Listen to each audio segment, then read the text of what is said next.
UPSC essentials bye Javed मजीद में आपका स्वागत है।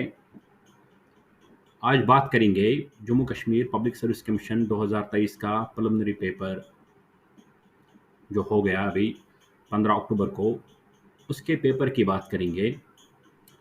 बहुत सारे स्टूडेंट्स को पेपर डिफ़िकल्ट लगा, इवन के जो पुराने एस्पिरेंट्स थे उनको भी पेपर डिफ़िकल्ट लगा,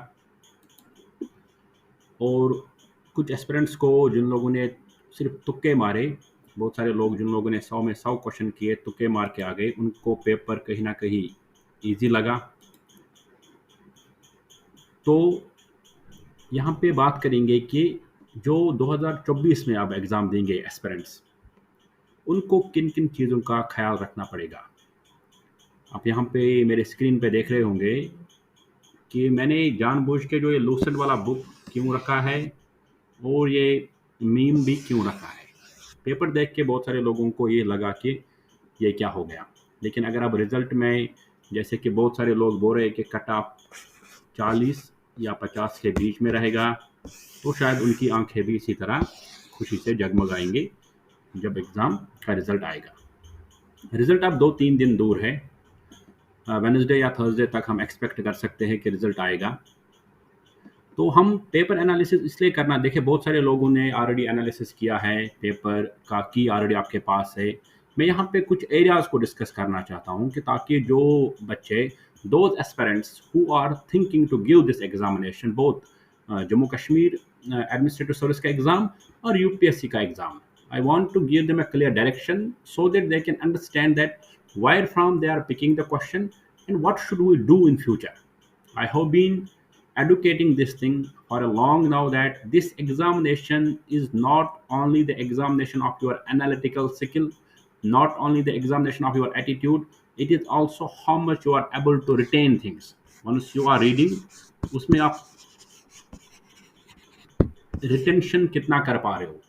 You might have seen the visible trend both in UPSC and JKPSC that retention is now being tested, and this retention is tested both at your pre-level, your main level, and your interview level also. You'll be asked a question, you have to retain some information which you might have read somewhere. Okay, see, Lucent एक किताब है general studies के लिए. मैं question के and पे जाऊंगा इस किताब पे. I will go there, I will also show you some pages जहां से क्वेश्चन को डायरेक्टली पूछा गया है. Again, Lucent is a book which is hell lot of facts are there in the book. Aspirants will be saying, how can we retain so much information? So it becomes very difficult then. So what you have to do is that you have to read things from your NCERT books, make small notes, and try to remember those notes. So remembering will happen only when you revise more and more. Now let's start and go to the distribution of the questions in this examination. Very important. I have taken some time off. I have worked on this thing and I analyzed it, visualized the questions, where from they came. There might be, one second,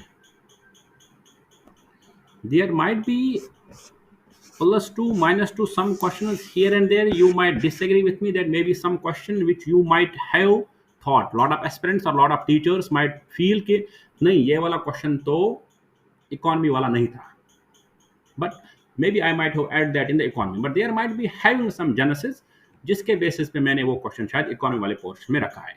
See, after coming back from the examination, lot of aspirants straight away messaged me, sir, ये exam तो उन लोगों के लिए था जिनका geography था.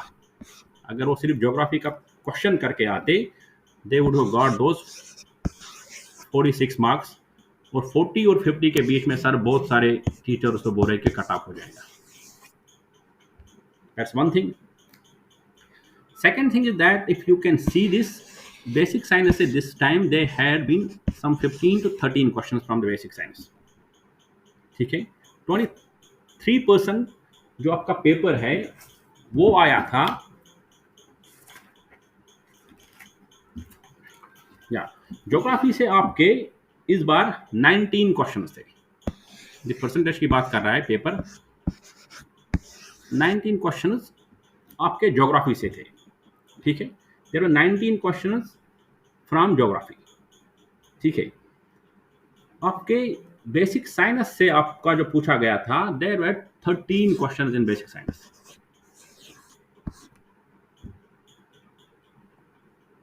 और इकोनॉमी से आपका 16% बन रहा है इकोनॉमी, उससे आपके 13 क्वेश्चन आए थे। पॉलिटी से आपके 16 क्वेश्चन आए थे।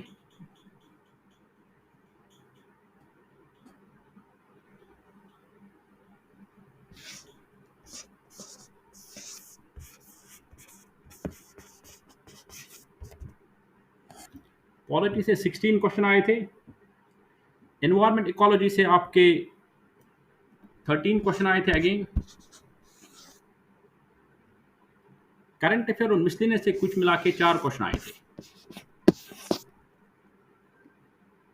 ठीक है। अब यहाँ पे बहुत सारे एस्पिरेंट्स अब बोल रहे हैं कि sir, out of blue they have been asking questions from here and there. Agreed, Jammu Kashmir PSC has all the right to test us. In general studies, we often say anything under the sky can be asked. Okay, that's okay. But there are few questions which were straightforward. Let's say one question from science was directly like, which of the following persons gave the definition of chemistry? Quite a difficult for the people जिन लोगों ने शायद 10th के बाद science नहीं पढ़ी हो. It becomes difficult. So word of caution जो मेरा है 2024 वाले एस्पिरेंट्स के लिए वो यही है कि अगर आप डिस्ट्रीब्यूशन देखोगे, like your geography contributed 23% of the paper, economy से आपका 16% पेपर आया, और अगर 3 पोर्शंस को ही आप देखोगे, ये वाला लाइन अगर आप देखोगे, ये वाला पोर्शन, आपको 50% से ज़्यादा पेपर तो ये मिल रहा है अगर आप बाकी किसी चीज़ को टच भी ना करो। या अगर आप सिर्फ ये और ये पोर्शन भी मिला के देखो तो ये ऑल्सो, ये और ये भी मिला के आपको कहीं ना कहीं 50% पोर्शन के करीब करीब पहुंचाएगा, जो कहीं ना कहीं इस एग्जाम में सेफ स्कोर है मेन एग्जाम लिखने के लिए। So it becomes very pertinent to understand the pattern of the question paper. I'm going to come with a detailed analysis of 2021, 22 and 23rd paper also, so that I can also jot down some areas, while in at least in the future 2024 or 2025 when you are going to appear in the examination, you might have some idea कि नहीं, these are the themes they can ask a question. Now let's say कि modern history से इस बार only 7% question है, total history के मिला के 22 question थे, जिसमें आपके मेडिवल हिस्ट्री से 7 क्वेश्चन आए थे। That's quite high. तो इन फ्यूचर हमें क्या करना चाहिए in order to stay ahead of the competition?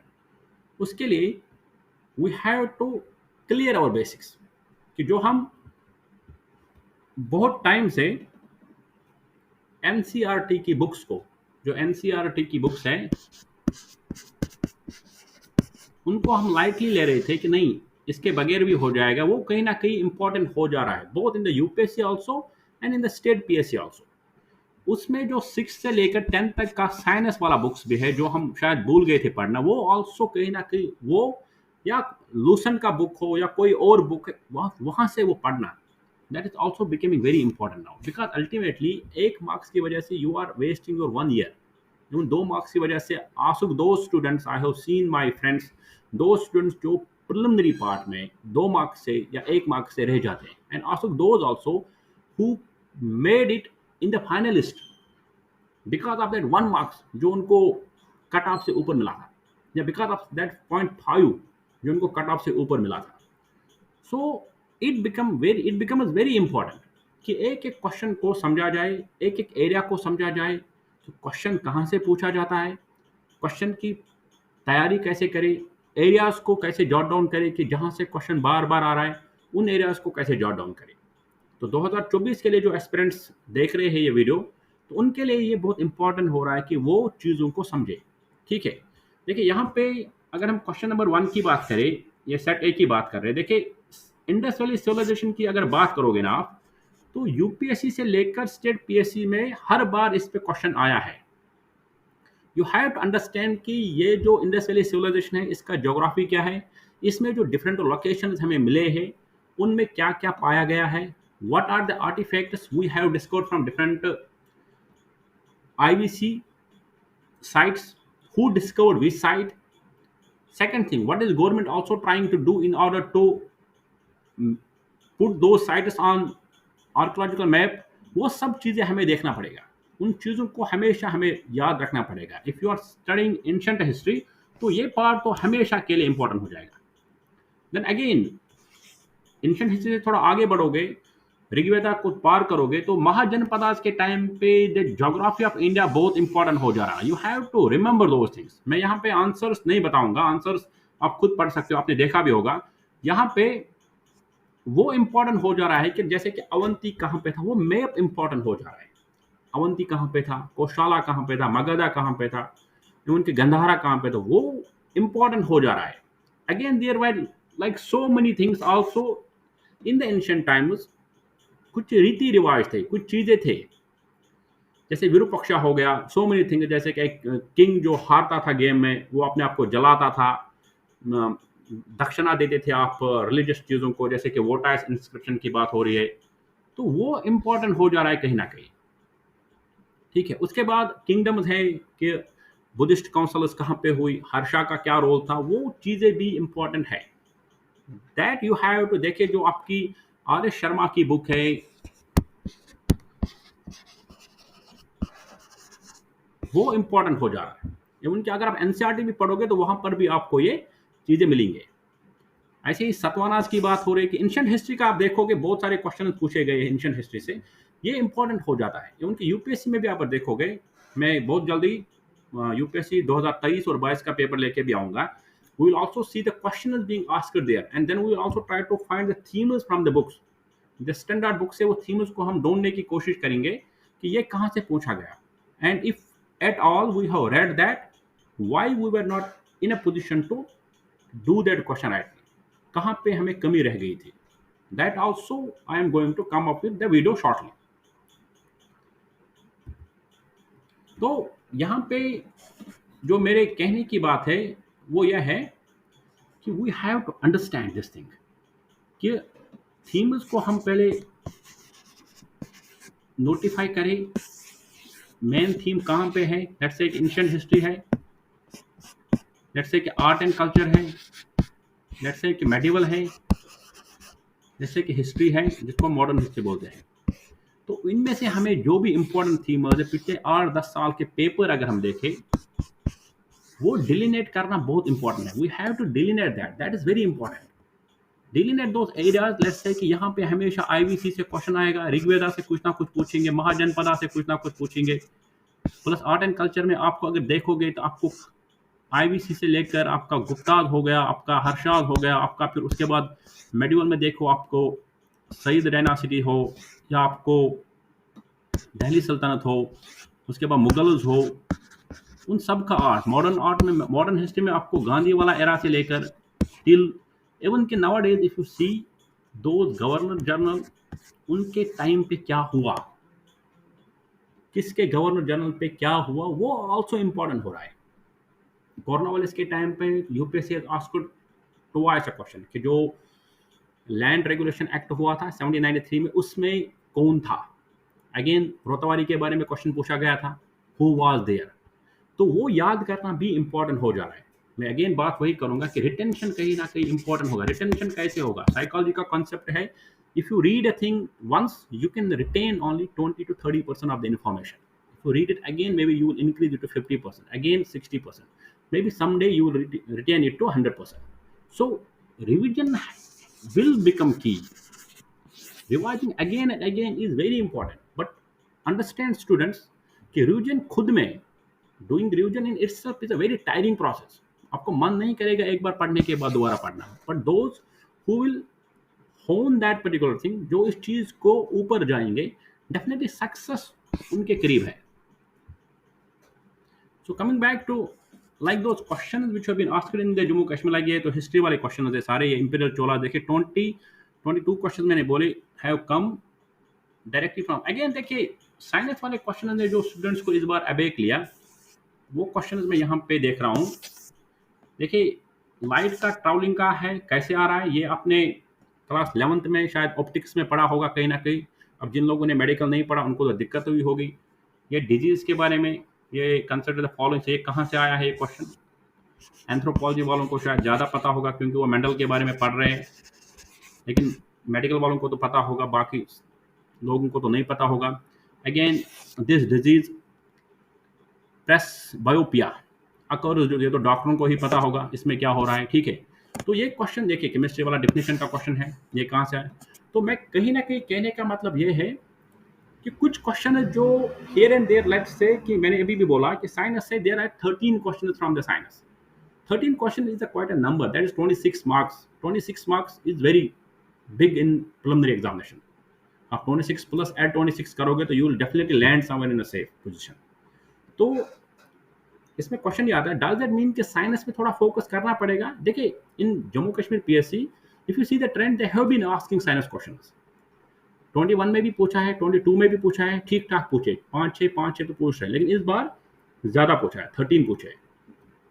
तो फ्यूचर एस्पिरेंट्स जो 24 में जो एग्ज़ाम दे रहे हैं, for them the word of cautious is कि रीड दैट, या तो लूसेंट वाला वो पिछला वाला देखो जो उसमें साइंस है, फिजिक्स है, केमिस्ट्री है, बायोलॉजी में देखिए, बायोलॉजी में last time they asked disease, उनको मिलाओ आपस में, थोड़ा डिफिकल्ट थे कुछ। मलेरिया जैसे कौन किससे हो रहा, वायरल है कोई, बैक्टीरियल है कोई, प्रोटोजोन है कोई, ठीक है। इस बार भी डिजीज पूछा है लेकिन दूसरे तरीके से पूछा है, तो वहां पे वो लिखा गया है वो डिजीज, तो वो कहीं ना कहीं आपको इंपॉर्टेंट हो जा रहा है वो चीज। ओके, अंडरस्टैंड दैट कि वो कुछ 20-30 पेज से उनको एक एक दिन दे दो, पढ़ो, at least you can be on a safer side.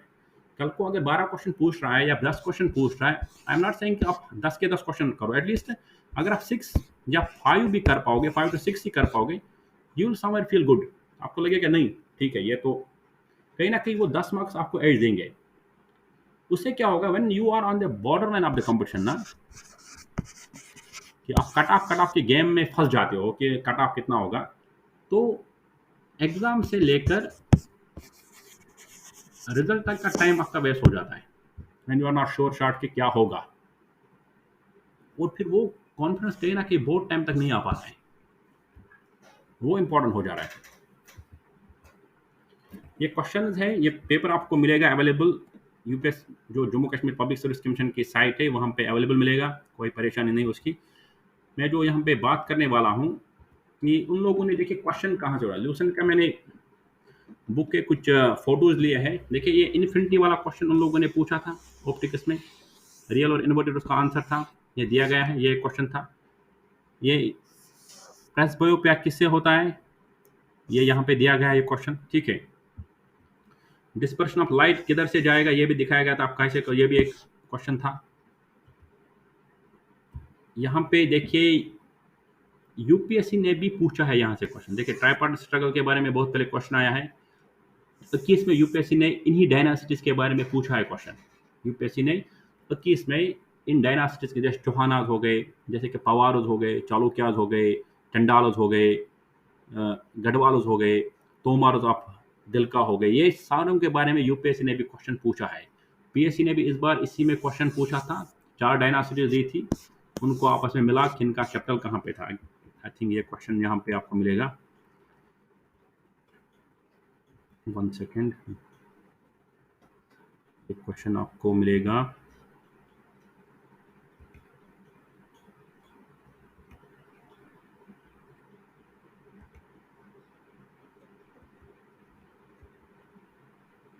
ये यहाँ पे एक क्वेश्चन था, और एक question I guess I have not taken that, हाँ ये यहाँ पे है क्वेश्चन नंबर 8, ये क्वेश्चन आपको यहाँ पे भी मिलेगा, यहाँ से इनको मिलाने की बात की गई है।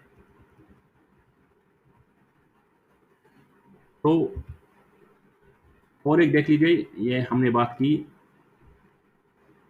किसकी बात की हमने, यूपीएससी ने इस पे क्वेश्चन पूछा था। अगेन इंडस वैली सिविलाइजेशन का I think I have forgot to take note of that. Indus valley का भी आप अगर आप देखोगे, आईवीसी का भी अगर आप देखोगे, उसमें आप देखो कि अगर लूसेंट किसी के पास है, ये नहीं बोलोगे लूसेंट से क्वेश्चन आया है, हाँ लास्ट मोमेंट रिवीजन के लिए लूसेंट भी इंपॉर्टेंट है। उस पर दिखा गया है, आईवीसी में साइट्स के बारे में बात की गई है, उसमें बनावली के बारे में बात की है, धौलावीर के बारे में बात की है, उसके बाद आपका कालीबंगन के बारे में बात, तो वहाँ पे क्या-क्या मौजूदौरा के बारे में बात हुई है, वहाँ पे क्या-क्या मिला है। 22-21 में यूपीएससी ने भी क्वेश्चन पूछा है, अब 22 में ये जम्मू कश्मीर पीएससी ने क्वेश्चन पूछा था। माय डियर स्टूडेंट्स, यहाँ पे आप लोगों के लिए वर्ड ऑफ कॉशन यही है कि आप कोई भी चीज़ ना छोड़ें। जो भी सिलेबस में दिया गया है, उन चीज़ों को अच्छे से पढ़िए। बिना हड़बड़ाहट के, आपके पास टाइम है जो 24 के लिए एग्ज़ाम देख रहे हैं। अच्छे से पढ़िए, ज़्यादा से ज़्यादा रिवाइज़ कीजिए। आप जितना रिवीजन कर पाओगे, उतना आपके लिए अच्छा रहेगा। Revision is the mother of memory. Revision की वजह से ही आप याद कर पाओगे। आई होप कि ये सेशन आपके लिए फ्रूटफुल होगा।